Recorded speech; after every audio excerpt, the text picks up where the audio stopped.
देश की कीमत पर सत्ता में बने रहने की ललक और लालसा बहुत घातक होती है।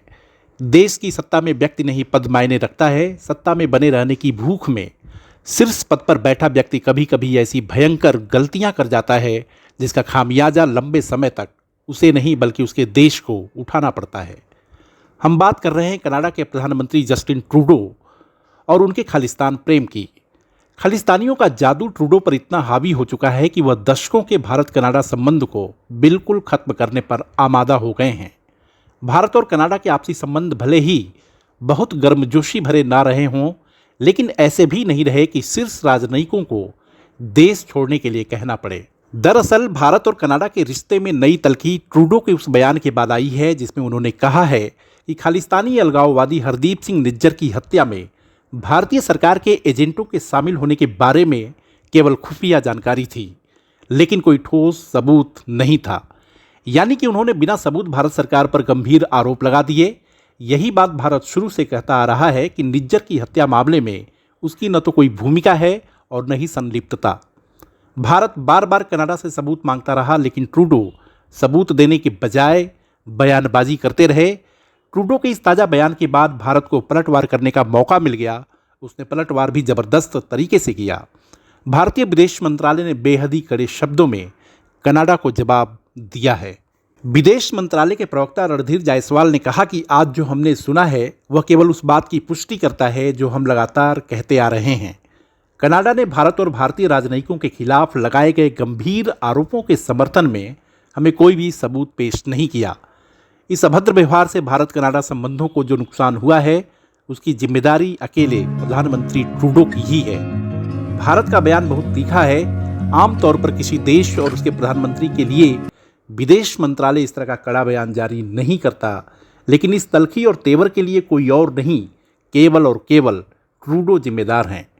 विदेश मंत्रालय का यह बयान बताता है कि अब पानी सिर के ऊपर से निकल चुका है। ट्रूडो के बेतुके आरोपों के बाद भारत ने सख्ती दिखाते हुए अपने उच्चायुक्त संजय कुमार वर्मा समेत 6 भारतीय राजनयिकों को वहां से वापस बुला लिया। हालांकि कनाडा में भारत के कुछ राजनयिक अब भी बने रहेंगे। रिश्ते बिगड़ने से पहले तक कनाडा की राजधानी ओटावा में भारत के 12 राजनयिक थे।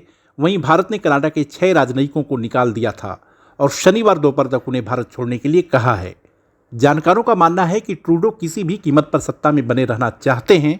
इसके लिए वो दोनों देशों के आपसी संबंधों को बलि देने पर उतारू हैं। वह खालिस्तानियों की गोद में तो बैठे ही हैं। खालिस्तान समर्थक जगमीत सिंह और उसकी न्यू डेमोक्रेटिक पार्टी का समर्थन पाने के लिए किसी भी हद तक जाने के लिए तैयार हैं।